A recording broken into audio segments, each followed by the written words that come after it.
When you try to move on, you fill your days with new experiences, meet different people, and focus on the future.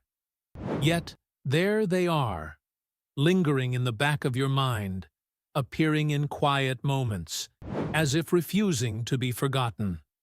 Carl Jung believed these recurring thoughts were not random. They were signals from the unconscious, urging you to look deeper. The human mind does not simply discard what is unnecessary. It holds on to what is emotionally charged, what remains unresolved, and what still carries meaning, sometimes against our will. If someone keeps surfacing in your thoughts, it might be more than nostalgia.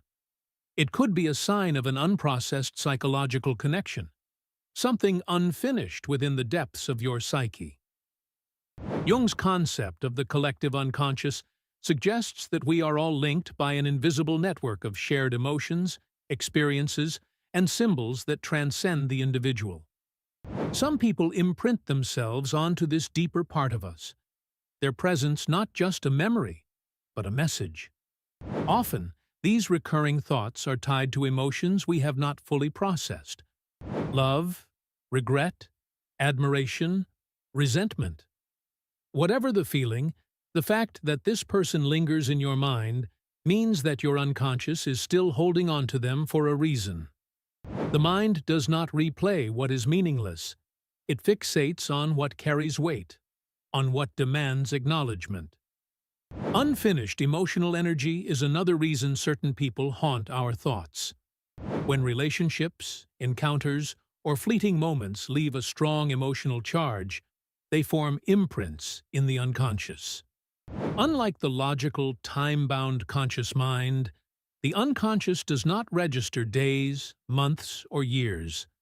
If something was left unresolved, it stays active beneath the surface, subtly shaping your thoughts and emotions. Have you ever heard a song that instantly transported you to a specific moment, a person, or a feeling?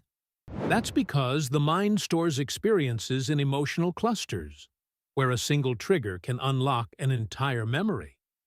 If someone repeatedly appears in your thoughts, it may be because the emotional thread connecting you to them was never fully severed. But it goes deeper still. Some people remain in our psyche not because of who they are, but because of what they represent. The unconscious speaks in symbols, often associating individuals with lessons, desires, or wounds from the past. The person occupying your thoughts may not be significant in themselves, but could serve as an archetype, embodying something larger within you. Perhaps they represent an unresolved longing, a personal shadow, or a missing piece of your inner narrative. Jung believed that until we understand the role these figures play in our unconscious, they will continue to resurface, acting as mirrors to parts of ourselves we have yet to explore. So, what is your mind trying to tell you? What if the way you see them is not about them at all, but about a projection of something within yourself? Have you ever felt an overwhelming attraction to someone without fully understanding why? Maybe you placed them on a pedestal, only to later feel disappointment when they turned out to be just as flawed as anyone else. Or perhaps you have met someone who irritated you for no clear reason, triggering emotions that seemed disproportionate to the situation. Jung believed that these intense reactions are rarely about the other person. They are about you. They are reflections of hidden aspects of your psyche, projected onto others like images cast onto a screen. This is the essence of psychological projection, the unconscious act of attributing to others the traits, emotions, or conflicts we fail to recognize in ourselves. Jung explained that the psyche consists of both the conscious self, the part we are aware of, and the unconscious, which contains everything we repress, deny, or refuse to integrate. When someone powerfully occupies our thoughts, it is often because they reflect something within us that remains unacknowledged. It could be a fear we refuse to confront, a hidden desire we are reluctant to admit, or a quality we have disowned in ourselves. When a particular person lingers in your thoughts, it may not be about them at all. The mind fixates on what holds deeper meaning, often using others as reflections of unacknowledged aspects of the self. If you find yourself drawn to someone who exudes confidence and charisma, it could be because, deep down, you long to cultivate those same qualities. Conversely, an intense dislike for someone may stem from their embodiment of a trait you struggle to accept within yourself. The more we reject certain parts of our nature, the more they manifest externally, projected onto those around us. Carl Jung called this hidden side of the psyche the shadow, the suppressed emotions, desires, and instincts that society has conditioned us to bury. We like to believe we are fully self-aware, but much of who we are operates beneath the surface. When a person resonates deeply in our subconscious, it is often because they are activating a part of this shadow. They represent something unresolved, something the unconscious is urging us to integrate. Projection extends beyond individual relationships. It shapes how we perceive the world. If we harbor deep-seated insecurities, we may assume others are judging us. If we struggle with self-worth, we may see those around us as superior. If we carry wounds from the past, we may unknowingly reenact old patterns, projecting unresolved pain onto new relationships. Recognizing these projections is crucial. It allows us to reclaim the parts of ourselves we have unknowingly externalized, shifting our focus from why they are on our mind to what their presence reveals about us. Some people do not merely pass through our lives. They leave imprints so deep that even time cannot erase them. Their presence lingers like an unfinished sentence, echoing through memories and emotions, resurfacing when we least expect it. Why do some emotional bonds feel unbreakable, even when we consciously try to move on? Carl Jung believed that profound emotional connections become embedded in the unconscious, shaping not only our thoughts, but also our sense of self. When a bond is left unresolved, it does not simply fade. It continues to influence us, playing quietly in the background of our psyche, seeking resolution. Neuroscience supports this idea. Emotional attachments form neural pathways in the brain, linking specific people to feelings of love, safety, or even pain. These connections do not disappear when a relationship ends. Instead, they remain active, waiting to be triggered by familiar scents, songs, or fleeting memories. The more intense the bond, the stronger these neural circuits become, making it difficult to disengage completely.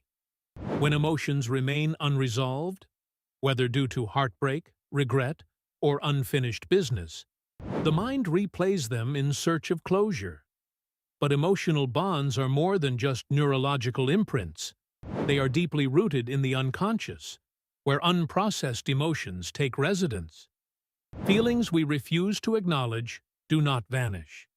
They become psychic residue, influencing us in ways we may not fully recognize. Some people seem to linger in our minds long after they've left our lives.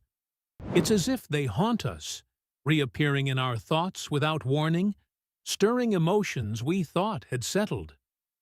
Carl Jung believed that unresolved emotions act as unfinished psychological contracts, silent forces within us demanding attention until they are fully processed. Breaking free from these emotional bonds requires a shift in perspective.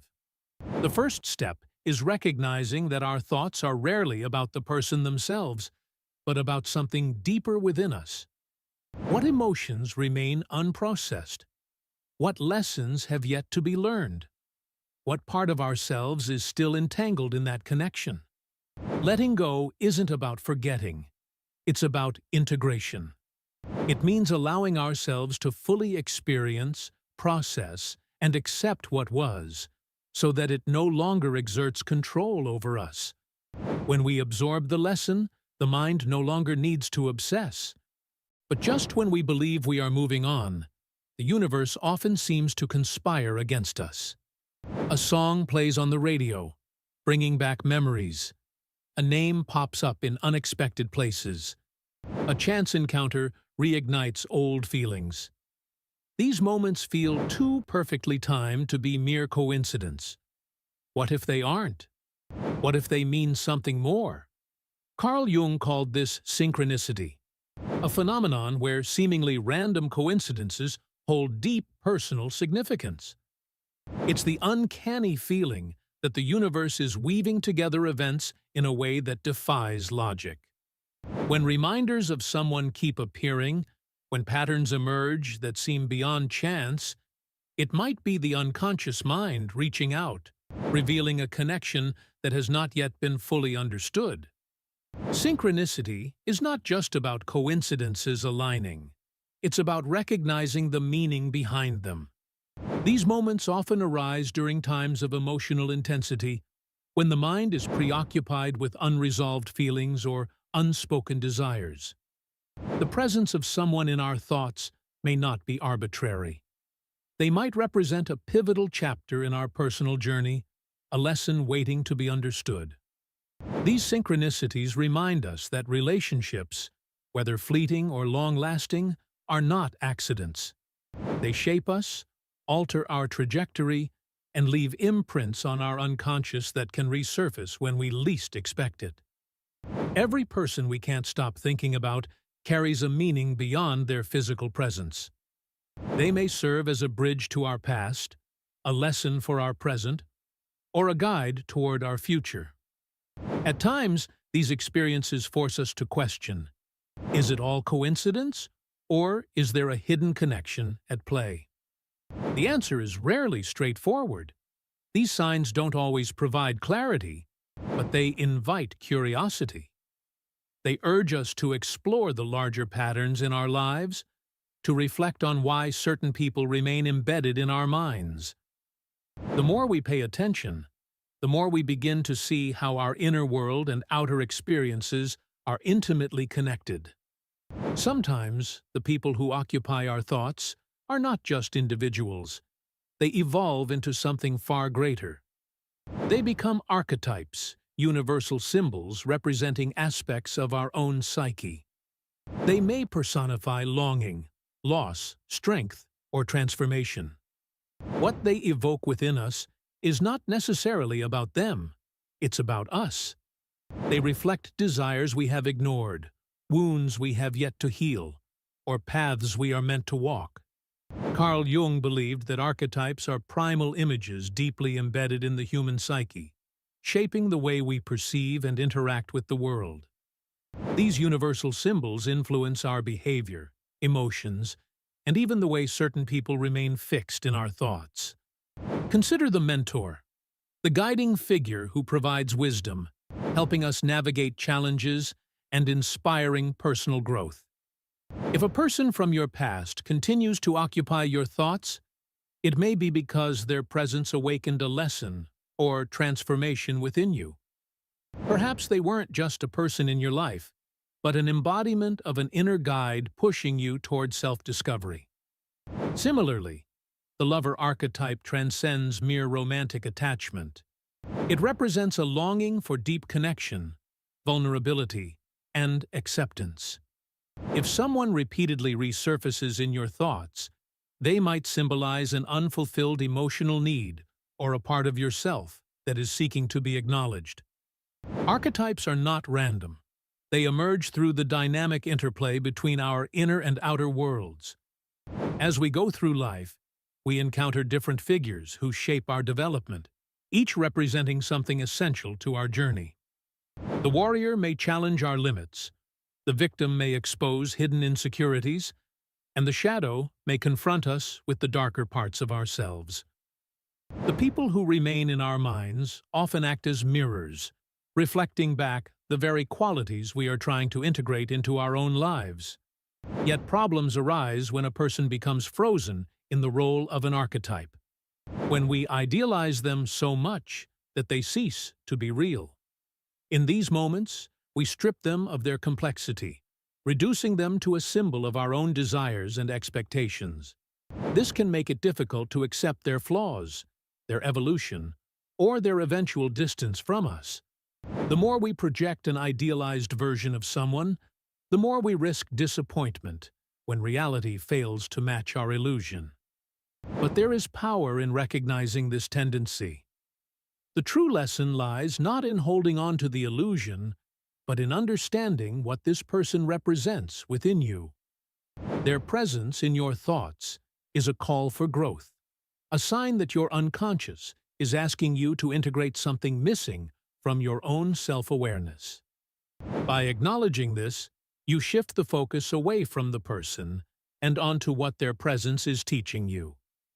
Instead of feeling trapped in an endless loop of contemplation, see it as an invitation to step deeper into your own journey, to embrace self-awareness, and to move closer to your most authentic self.